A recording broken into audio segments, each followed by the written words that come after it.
Sumbar Darurat LGBT. Itu menjadikan Sumatera Barat sebagai posisi kelima provinsi populasi terbanyak di Indonesia. Seorang wanita di Padang Pariaman diduga suka sesama jenis. Hari ini, isu LGBT di Sumatera Barat kembali menguat. Sumatera Barat adalah provinsi kelima dengan jumlah LGBT terbanyak di Indonesia. Diduga pasangan sejenis. Mbak kok bisa terjalin hubungan meritua?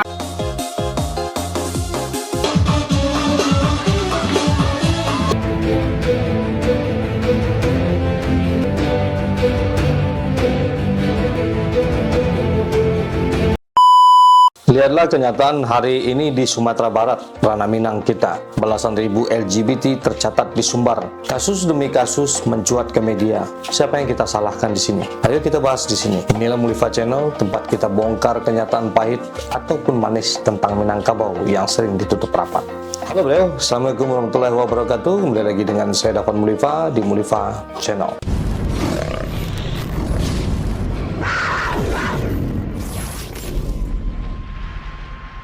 Ranah Minang dikenal sebagai tanah yang menjunjung tinggi adat bersandi syarak bersandi kitabullah. Nilai-nilai ini telah menjadi fondasi kehidupan kita sejak dulu kala untuk menjaga kehormatan keluarga, masyarakat, dan generasi penerus. Namun di tengah arus globalisasi dan perubahan zaman, kita menghadapi tantangan baru yang menimbulkan kekhawatiran bersama. Salah satunya adalah fenomena yang berkembang saat ini yang bisa mempengaruhi cara pandang generasi muda kita terhadap prinsip hidup ranah Minang tercinta. Kekhawatiran kita bukanlah sekadar menolak, tetapi bagaimana menjaga agar anak-anak kita tetap berpegang pada nilai luhur, tetap bangga dengan jati diri, dan tidak kehilangan arah di tengah derasnya arus budaya dunia yang dulu pernah dikutuk Sang Maha Pencipta. Kini hadir lagi dengan kemasan baru. Hari ini, mari kita bicarakan dengan tenang dan bijak bagaimana kita sebagai masyarakat Minang bisa memperkuat benteng kehormatan kita di ranah Minang, sambil tetap membimbing generasi muda dengan kasih sayang, pendidikan, dan teladan yang baik. Terserah semua, hari ini kita bicara soal fenomena yang bikin banyak orang tua kita gelisah, yaitu tentang penyimpangan atau LGBT yang makin hari makin terlihat di ranah Minangkabau. Pertanyaannya, siapa yang salah? Media sosial kah? Globalisasi kah? Kota besar kah? Atau justru kita sendiri sebagai orang tua, nenek mama, ulama, cadik pandai dalam negari? Mari kita jujur, kita pasti bangga dengan falsafah kita ya, yang berbunyi ada pesan di syarak pesan di kitabullah itu. Tapi di dalam rumah, berapa banyak anak-anak yang benar-benar dibimbing dengan teladan dari falsafah ini? Berapa banyak yang sudah diajak bicara? Media sosial memang membuka pintu ekspresi, tapi kalau sampai anak-anak kita lebih percaya TikTok daripada nasihat orang tua, itu tanda ada jurang komunikasi di antara kita. Globalisasi memang deras, tapi kalau anak-anak lebih hafal tren luar negeri daripada pepatah Minang, itu tanda kita kalah dalam mendidik. Urbanisasi memang membuat ekspresi lebih terbuka, tapi kalau anak-anak lebih betah nongkrong di kos-kosan mereka daripada pulang ke rumah, itu tanda ada yang hilang dalam ikatan keluarga. Kita sibuk menutup mata pura-pura tidak tahu, padahal fenomena ini nyata. Akhirnya anak-anak memilih jalan senyap, sembunyi-sembunyi, bahkan ada yang terang-terangan, karena orang tua tak pernah bertanya dengan hati tentang banyaknya korsleting pergaulan pada masa kini. Yang mereka tanya hanya soal prestasi dan hasil apa yang didapat dari setiap tindakan anak itu. Di sini ada data yang bicara, sudah ribuan orang LGBT tercatat di ranah Minang tercinta. Tapi data yang lebih penting sebenarnya adalah berapa banyak kita sebagai orang tua yang benar-benar hadir untuk anaknya. Jadi fenomena ini bukan sekadar soal individu. Ini cermin keras bahwa para orang tua di Minang harus bangun dari tidur panjangnya. Sumbar itu tercatat sebagai LGBT terbanyak nomor 5 di Indonesia. Jadi kita jangan hanya bangga dengan adat di mulut tapi kosong di rumah. Jangan hanya sibuk mengutip pepatah tapi lupa jadi teladan. Apakah kita mau terus menyalahkan zaman yang semakin maju ini? Atau berani bercermin bahwa benteng adat dan syarak harus dimulai dari ruang keluarga? Seperti yang kita tahu, ada beberapa kasus yang mencuat, beberapa kejadian. Ada kasus yang datang dari sebuah SMA di Padang pada tahun 2025 silam, di mana seorang guru yang seharusnya jadi teladan justru menjalin hubungan sesama jenis. Lokasinya pun dramatis, dekat masjid pula. Akibatnya LKAM dan MUI langsung bereaksi keras. Sepertinya ini bukan sekadar kasus pribadi, melainkan ancaman terhadap marwah adat. Hukuman adat yang diusulkan pun terdengar seperti potongan naskah drama klasik, diumumkan di masjid, bahkan dibuang dari nagari. Tapi itu kayaknya nggak ada yang bikin takut ya. Belum reda kasus ini, salah satu kampus ternama di Padang ikut terseret isu serupa pada tahun 2026 ini. Dari kejadian ini, DPRD Sumbar pun bersemangat mengusulkan regulasi khusus. Rasanya seperti kampus bukan lagi tempat menimba ilmu, tapi panggung kebebasan dan politik moral. Sepertinya yang kita lihat di media sosial, ekspresi LGBT semakin terbuka. Banyak para kaum LGBT ini diberi panggung, diberi tepuk tangan, dipuji. Jika ada salah satu netizen yang ingin menegur, mereka akan lebih keras menentang. Bahkan kalian pun ikut membela untuk membuli si penegur, ya kan? Membela orang LGBT ini.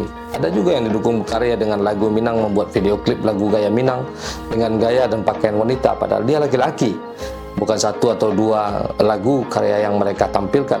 Ada juga di panggung hiburan dengan santainya memakai baju lawan jenis, seolah-olah dia udah berganti kelamin. Pasti kalian tahu orang-orang ini, tapi kalian tertawa, kalian terhibur.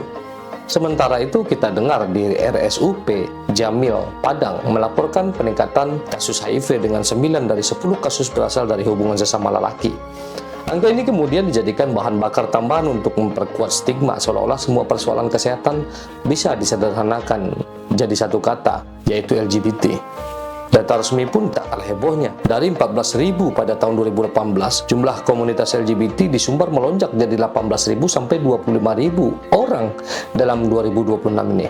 Kota Padang disebut sebagai ibu kota fenomena ini. Dengan ribuan orang terdata, ironisnya kelompok usia produktif dari 25 sampai 29 tahun mendominasi generasi yang seharusnya jadi motor pembangunan, malah dijadikan statistik penyimpangan. Sebenarnya langkah kita agar menekan perkembangan penyakit ini itu ada, tapi mungkin kita malas ya.